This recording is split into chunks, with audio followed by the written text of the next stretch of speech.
संगीतकार स्मिस्कोव नगर से राजकुमार बिबुलोव के महल को जा रहा था, जहां एक सगाई के उपलक्ष्य में शाम को संगीत और नृत्य का कार्यक्रम रखा गया था। चमड़े के केस में अपना भीमकाय डबल बास बाजा बंद किए और पीठ पर लादे वह एक नदी के तट से गुजर रहा था। स्मिस्कोव ने सोचा, क्यों न एक डुबकी लगा ली जाए। विवस्त्र हो वह शीतल जल में कूद पड़ा। वह बड़ी सुहावनी संध्या थी। स्मिस्कोव की कविव में आत्मा वातावरण के साथ एक हो चुकी थी। अभी वह 100 कदम ही तैरकर आगे बढ़ा था कि उसका हृदय पुलकित हो उठा। तट की ढलान पर उसे एक अत्यंत सुंदर लड़की बैठी दिखाई दी। वह मछलियां पकड़ रही थी। उसने बदलती हुई भावनाओं में डूबी अपनी सांस को रोक लिया। जब से उसने मानवता में विश्वास खो दिया था, जब से उसकी प्रिय पत्नी उसके एक मित्र के साथ भाग गई थी, उसका हृदय खाली पड़ा था और वह लोगों से घृणा करने लगा था। किंतु अब उस सो रही सुंदरी उसकी आंखें बंद थीं कि कदमों में उसे अपनी इच्छा के विपरीत प्रेम जैसी किसी भावना का अनुभव हुआ। वह देर तक उस सुंदरी के रूप का पान करता रहा। अब काफी हो चुका। उसने एक लंबी सांस ली। विदा रे आकर्षक दृश्य। दावत में जाने का समय हो रहा है। और उस ओर अंतिम बार देखकर वह वहां से तैरकर हटना ही चाहता था कि उसे एक विचार सूझा। कोई ऐसी वस्तु छोड़ जाओ कि यह सुंदरी भी याद रखे कि यहाँ कोई आया था। मैं बंसी के गुल्ले में कुछ अटका देता हूँ। धीमे से स्मिस्कोव तैरकर तट पर पहुंचा, पानी के कुछ फूल इकट्ठा किए, उन्हें एक में बांधकर बंसी के गुल्ले में बांध दिया। फूलों का गुच्छा डूब गया, साथ ही बंसी का गुल्ला भी। जब वह तट पर पहुंचा तो उसे बड़ा आघात लगा। उसके वस्त्र कहीं भी दिखलाई नहीं पड़ रहे थे। वे चुरा लिए गए। जब वह उस सुंदर लड़की के रूप की प्रशंसा कर रहा था, कुछ बदमाश उसके सभी वस्त्र लेकर भाग गए थे। छोड़ गए थे उसका भीमकाय बाजा और हैटमात्र। ये बदमाश जहन्नुम को जाएंगे। स्मिस्कोव चिल्लाया, मुझे वस्त्र चुरा लिए जाने का दुख नहीं। वस्त्र तो शरीर का ही होता है, किंतु अब मुझे उस दावत में विवस्त्र होकर ही जाना पड़ेगा। वह अपने डबल बास बाजे पर बैठ गया। मैं विवस्त्र होकर राजकुमार बिबुलोव की दावत में जा भी तो नहीं सकता। वहाँ महिलाएं भी तो होंगी। और हाँ, मैं बाजा बजा भी तो नहीं सकता। रोजिन तो पैंट की जेब में ही थी। वह बड़ी देर तक सोचता रहा। आखिरकार उसे याद आया कि तट से जरा हटकर ही झाड़ियों में एक पैदल पुल है। मैं अंधेरा होने तक वहां छिपा बैठा रहूंगा। उसके बाद पहली कॉटेज तक पहुंच जाऊंगा। अब बाजा पीठ पर लादकर, हेड सिर पर रखकर पुल की ओर चलने लगा। वह कोई पौराणिक उपदेवता लग रहा था। अच्छा मेरे पाठकों, अब हम अपने नायक को पुल के नीचे छोड़कर मछली मारने वाली लड़की की ओर ध्यान दें। उसका क्या हुआ? आंखें खुलने पर जब उस सुंदरी ने बंसी के गुल्ले को पानी पर नहीं देखा, तो उसने बंसी खींची। वह भारी लगी कटिला तार और गुल्ला दिखलाई नहीं पड़ रहे थे। स्मिस्कोव के पुष्प गुच्छा भारी होकर पानी की सतह के नीचे डूब गए थे। लगता है बड़ी मछली आ फंसी है, लड़की ने सोचा, अथवा कटिला तार कहीं किसी वस्तु में फंस गया है। जोर से खींचने पर भी गुल्ला ऊपर नहीं उठ पाया, तो वह दुखी हो गई। अंततः बिना झिझक अपने वस्त्रों को उतारकर अपने सुंदर शरीर को उसने पानी के हवाले कर दिया। बड़ी कठिनाई से वह पुष्प गुच्छा को गुल्ले से अलग कर पाई और विजय की मुस्कान लिए पानी के बाहर निकली। किंतु दुर्भाग्य उसकी बाट देख रहा था। बदमाश जो स्मिस्कोव के वस्त्र ले भागे थे, उसके वस्त्र भी चुरा ले गए थे। हे भगवान, अब क्या करूं? उसकी आंखों से आंसुओं की अविरल धारा बहने लगी। क्या मुझे ऐसी दशा में जाना होगा?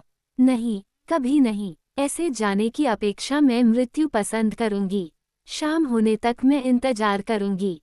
उसके बाद वृद्धा अगाथा के पास जाकर उसे घर से वस्त्र लाने को कहूंगी। इस बीच मैं अपने आप को पुल के पीछे छिपा लूंगी। नायिका दौड़कर पुल तक गई और घास के पीछे छिप गई। पुल की नीचे सरकते ही उसे एक रोएदार छाती वाला एक नग्न व्यक्ति दिखलाई पड़ा, जिसे देखते ही वह बेहोश हो गई। स्मिस्कोव भी घबरा गया। उसने उसे कोई जल परी समझा। हो सकता है कि यह कोई मायाविनी हो जो मुझे छलने को आई है, और उसे इसका विश्वास भी हो गया, क्योंकि वह अपने को काफी आकर्षक मानता था। किंतु यदि यह कोई मानवी ही हो तो ऐसी हालत में क्यों है यहाँ? पुल के नीचे और जब वह हतप्रभ सा खड़ा सोच रहा था, वह उसके करीब आ पहुंची। मुझे मारो नहीं, वह बुदबुदाई, मैं राजकुमारी बिबुलोवा हूँ। तुम्हें बड़ा इनाम मिलेगा। मैं नदी में से अपनी बंसी का कांटा छुड़ा रही थी कि कुछ चोर मेरे नए वस्त्र, जूते, सब कुछ उठा ले गए। मादाम स्मिस्कोव ने विनीत भाव से कहा, वे मेरे वस्त्र भी चुरा ले गए, मेरा रोजिन तक उन्होंने नहीं छोड़ा।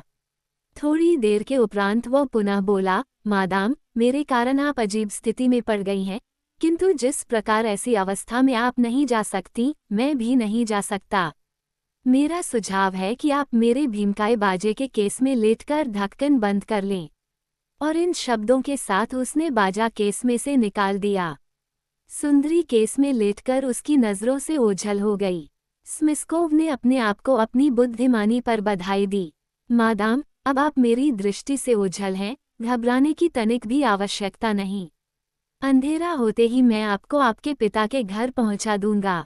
उसके बाद मैं बाजा लेने वापस आऊंगा। अंधेरा होते ही केस को बंद कर पीठ पर लादकर स्मिस्कोव बिबुलोव के महल की ओर चला। उसकी योजना थी कि वह पहली कॉटेज में पहुंचकर अपने लिए कोई वस्त्र मांग लेगा। हर बुराई के पीछे एक अच्छाई भी होती है, उसने सोचा। बिबुलोव अवश्य ही मुझे पुरस्कृत करेंगे। आप आराम से तो हैं न? उसने शेखी में आकर पूछा। किंतु तभी उसे लगा कि उसके सामने से अंधेरे में दो मानव आकृतियां चली आ रही हैं। उनके नजदीक आने पर उसने देखा कि वे कुछ पुलिंदे लिए हुए थे। बिजली की सी तेजी से उसे विचार आया कि हो न हो, वे उसके वस्त्र चुराने वाले चोर ही हैं।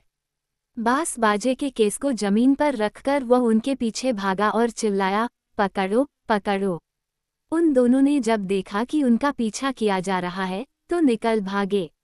राजकुमारी ने कुछ देर तक भागने वाले कदमों की आवाज सुनी, पकड़ो की आवाज सुनी और सब कुछ शांत हो गया।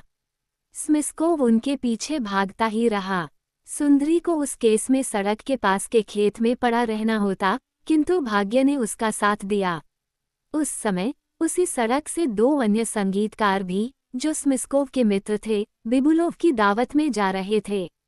केस से ठोकर लगते ही वे भौचक के रह गए।